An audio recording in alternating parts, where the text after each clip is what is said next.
Good morning to all. ప్రియులారా, పరమ తండ్రి అనుదినము కూడా మనల్ని ఆయన వాక్యం చేత దర్శిస్తూ మనల్ని బలపరుస్తున్నాడు.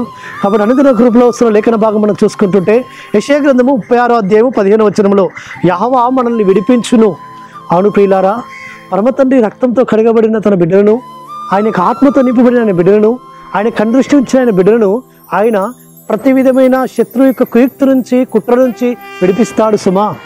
ఇక్కడ హిజ్కియా రాజు అక్కడ అశూరీల మీద అక్కడ వాళ్ళు ఆ రబ్షకే పలుకుతున్న మాటలు విని ఆ యొక్క పరమతని సన్నిధానంలో ప్రార్థన చేసి పరమతని సన్నిధానంలో యెహోవా మనల్ని కాపాడబోతున్నాడు, శత్రువు చేతుల నుంచి మనం విడిపించబోతున్నాడు, యెహోవా మనకు తోడుగా ఉండబోతున్నాడు, యెహోవా మనతో యుద్ధం చేయబోతున్నాడు అని ఇజ్రాయెల్ అందరినీ కూడా ఆయన ధైర్యపరుస్తూ వచ్చాడు. కాబట్టి అనుదిన కృపలో వస్తున్న లేఖన భాగం ద్వారా కూడా మనము కూడా ధైర్యం పొందుకోవాలి. ఈ లోకంలో నుంచి అవును అపవాది అనేక రకాలుగా మనల్ని పడగొట్టాలని, మన కీడు చేయాలని, మనల్ని ఆయన నుంచి దూరం చేయాలని, ఆయన సన్నిధిలో కనబడనీయకుండా, ఆయన యొక్క మహిమను మనం పొందనీయకుండా, ఆయన ఆశీర్వాదం పొందనీయకుండా అదనకు కుట్రలతో మనల్ని అపవాది ఏం చేస్తుంటుంది అంటే యెహోవాకు దూరం చేస్తుంటుంది.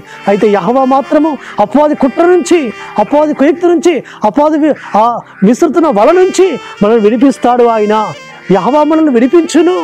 అవును, శత్రువు బారి నుంచి విడిపిస్తాడు, శత్రువు కుయుక్తి నుంచి విడిపిస్తాడు. అవును, ఈ లోకంలో ప్రతి విధమైన రోగం నుంచి విడిపిస్తాడు, ప్రతి విధమైన అనారోగ్యత నుంచి కూడా విడిపిస్తాడు. కాబట్టి ఈ లోకంలో దేనికి మనం భయపడాల్సిన అవసరం లేదు. యెహోవా మనకు తోడుగా ఉన్నాడు, యెహోవా మనల్ని విడిపిస్తాడు. కాబట్టి మన యొక్క పితరులను శత్రు బారి నుంచి విడిపించాడు, శత్రు కుయుక్తి నుంచి విడిపించాడు. పరమ తండ్రి మనల్ని కూడా విడిపిస్తాడు. ఆ ధైర్యంతో, ఆ నమ్మకంతో, ఆ విశ్వాసంతో మనం ముందుకు సాగుదాం. ఈ లోకంలో మన శరీరంలో అవును మనకు అనేక రకాల బలహీనతలు ఉన్నప్పటికీ, అనేకమైన అనారోగ్యతలు ఉన్నప్పటికీ, ప్రతికూల పరిస్థితులు ఉన్నప్పటికీ, ఈ ప్రతికూల పరిస్థితుల నుంచి, బలహీనత నుంచి, అనారోగ్యత నుంచి విడిపించి నా యెహోవా నన్ను స్వస్థపరుస్తాడు, బలపరుస్తాడు, నాకు తోడుగా ఉంటాడు, నన్ను నడిపిస్తాడు, నన్ను ఆయన మహిమతో నన్ను నింపుతాడని, ఈ యొక్క లోకంలో నుంచి నన్ను విడిపించి మహిమలో చేర్చుకుంటాడు ఆయన నన్నని ఆ విశ్వాసంతో ముందుకు సాగుదాం. ఎందుకంటే అట్టి విధమైన శుభప్రదమైన నిరీక్షణ మనల్ని సిగ్గుపరచదు సుమా. కాబట్టి యెహోవా మనల్ని ఈ లోకంలో నుంచి, ప్రతి పాపం నుంచి మనల్ని విడిపించి మనం తన సొత్తుగా చేసుకున్నాడు. అదే మనకి శత్రువు నుంచి కూడా విడిపించి, శత్రువు యొక్క కుయుక్తి నుంచి విడిపించి మనల్ని కాపాడుతాడు. ఇజ్రాయెల్ కాపాడు, కునుకడు నిద్రపోడు, యెహోవా నిన్ను కాపాడుతాడు, యెహోవా నిన్ను విడిపిస్తాడని ధైర్యంతో ముందుకు సాగుదాం. అటు విధంగా పరిశుద్ధాత్మ తండ్రి మనకు సహాయం చేయనుగాక.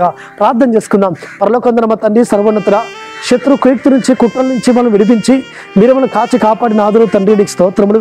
అట్టి విధంగా తండ్రి ఈ లోకంలో నుంచి ప్రతి విధంగా అపవిత్రత నుంచి కూడా మీరు మనం విడిపించి, మీరు మనం పవిత్రపరిచి, శుద్ధీకరించి మీ స్వరూపతను మార్చమని ప్రార్థిస్తూ యెహోవా నామమున స్తుతించి ప్రార్థించి వేడుకుంటున్నాము తండ్రి. ఆమేన్.